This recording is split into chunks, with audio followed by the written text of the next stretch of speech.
L'alerte est tombée à peu près aux alentours de 10 heures heure française. Un avion qui s'est donc crashé à Belgorod, à quelques kilomètres de la frontière avec l'Ukraine, sur le territoire russe. Donc regardez, on voit cet avion se crasher, on voit les flammes, cette énorme explosion. On va essayer évidemment d'en savoir un peu plus, de comprendre ce qu'il s'est passé. Les Russes affirme qu'à bord se trouvaient 65 prisonniers ukrainiens et que ce sont bien des militaires ukrainiens qui ont abattu cet avion.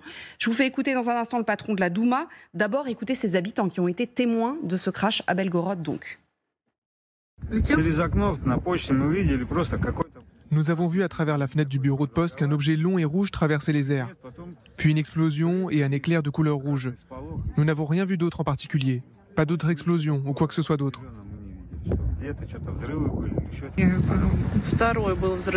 La deuxième explosion était plus forte. Nous nous sommes tous précipités dehors. Il y avait même un infirmier. Nous pensions pouvoir être utiles d'une manière ou d'une autre, mais l'avion s'est écrasé loin du village. C'était très bruyant et très effrayant.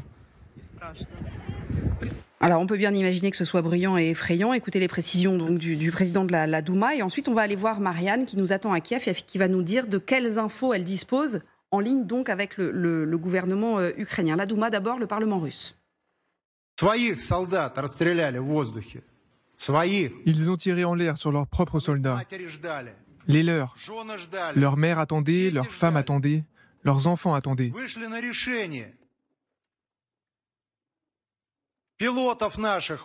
Les pilotes de nos avions de transport militaire qui effectuaient une mission humanitaire sans protection ont été abattus par des missiles américains et allemands. Il faut donc que les députés de ces pays prennent enfin conscience de leurs responsabilités, de ce à quoi tout cela mène et de qui ils aident. Marianne Kotonov, bonjour à vous. Merci d'être avec nous. Vous êtes avec Éric Josset du côté de Kiev. On a entendu ce que dit le patron de la Douma. Est-ce qu'on a une confirmation, un, que c'était bien des Ukrainiens à bord, et deux, que c'est l'armée de Kiev qui a tiré, évidemment? Alors, aucune confirmation pour le moment, Bénédicte. On ne sait toujours pas si des Ukrainiens étaient à bord, ni si c'est un tir ukrainien. D'ailleurs, le gouvernement ukrainien est très clair là-dessus. Il va y avoir une enquête. Peut-être que c'est un tir ukrainien, mais pour le moment, il n'y a aucune confirmation. Ce qu'on sait en revanche, et ça c'est le renseignement ukrainien qui le dit, c'est qu'il y a bien un échange de prisonniers qui était censé avoir lieu aujourd'hui. En revanche, ils ne savent absolument pas s'il y avait bien les 65 prisonniers à bord de cet Ilyushin 76, qui est un avion pour le transport de troupes, mais qui est aussi un avion qui transporte des missiles S-300, des missiles de défense aérien.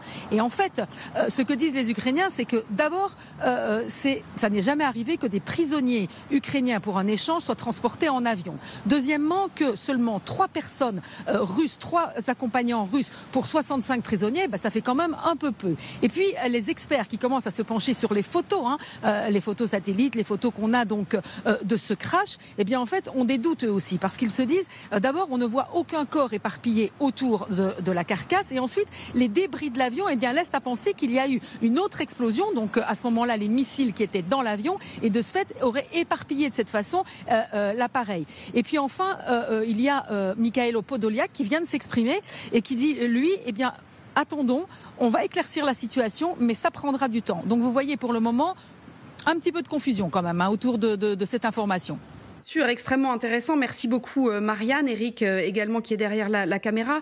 Général, c'est intéressant ce que dit Marianne parce qu'on a entendu cet habitant dire la deuxième explosion était effrayante. Mais là, on a une image où on voit l'avion qui tombe et qui n'est pas en flammes déjà. Donc moi, j'ai une petite interpellation sur le fait qu'il ait été frappé en vol, ou je n'en sais rien. Je dis simplement que moi, je suis surpris qu'on fasse un échange de prisonniers par avion au-dessus d'un théâtre de guerre. Alors c'est la question que j'allais vous poser. Voilà. D'ailleurs, Marianne dit que ça n'est jamais arrivé, et quand bien même ça arriverait, ça doit être archibordé. Oui, mais même en temps de guerre, on ne joue pas à ça. Ouais. Enfin, on passe par d'autres chemins, on passe par des pays voisins. Le CICR, c'est aussi un peu son rôle, normalement, de remplir justement ce travail d'intermédiaire. Donc moi, je suis surpris quand même au-dessus d'un théâtre de guerre, on fasse voler un avion, même avec qui que ce soit dedans d'ailleurs. Si on dit que ce sont des prisonniers, pour un échange de prisonniers, je ne comprends pas qu'on ait pu le faire. Donc je reste avec une interrogation. Effectivement, l'enquête sera nécessaire. Surtout qu'on a beaucoup d'hypothèses évoquées depuis 3 minutes. J'avoue, laquelle prendre, c'est très difficile à dire. Voilà. Vincent Crouzet, on verra ce que disent les... Déjà qu'il y avait dans cet avion, évidemment, ce que disent les Ukrainiens. Des Russes qui abattent leur propre avion, c'est possible. Des erreurs, ça peut arriver des deux côtés d'ailleurs. Il y en a eu des deux côtés. Oui, je suis assez dubitatif. Je suis comme François. D'abord, c'est trop tôt pour apporter la moindre hypothèse sérieuse sur la question. Je suis un peu comme Podolyak, il faut attendre un petit peu les enquêtes des deux côtés. Ce qui est certain, c'est que par exemple, on ne peut pas aller à Kiev avec un aéronef, par exemple, y compris des délégations officielles qui sont signalées, parce qu'il y a toujours le risque de ce qu'on appelle un tir létal ou un tir ami de la défense antiaérienne. En plus, là, on voit bien que depuis quelques semaines, c'est une zone de confrontation et de rencontre assez intense, la zone de Belgorod, avec certainement des défenses qui sont à cran, des défenses antiaériennes qui sont à cran et qui doivent être très très réactives à la première alerte. Donc il est possible que dans ce contexte, il y ait eu effectivement un accident ou du moins une méprise de la part de la défense antiaérienne ukrainienne. Mais c'est vrai que transporter 65 prisonniers par les airs, ça paraît totalement inconscient. De toute façon, on le saura vite. S'il y avait 65 prisonniers qui devaient être échangés et qu'ils ne sont pas arrivés à destination, on le saura, a priori. Donc... Oui. Allez-y, Patrick. Oui, bien sûr. Non, en fait, il y a peut-être une autre hypothèse, parce que vous savez, on dit que l'aviation russe n'est pas en très bon état, il y a des problèmes de défaillance technique, et donc c'est un Ilyushin assez vieux, Ilyushin 276, qui vous dit qu'il était correctement entretenu. Comme le dit le général, effectivement, on ne voit aucune explosion avant d'arriver au sol, donc il y a pu y avoir une défaillance technique dans cet avion, qui fait qu'effectivement, il est allé en bas, et qu'il a explosé comme ça. Mais votre correspondante a dit qu'il n'y avait pas une multitude de corps, tout ce qui tendrait à confirmer l'hypothèse que des prisonniers de guerre n'étaient pas dans cet avion, je dirais heureusement. Oui. Après, il faut laisser l'enquête se faire. Voilà. Mais effectivement, là, on voit que la neige est... Voilà, tout et on cacherait les corps, d'ailleurs, s'il y en avait pour les caméras, donc on ne voit rien. Donc il y a pu y avoir une défaillance, une erreur humaine.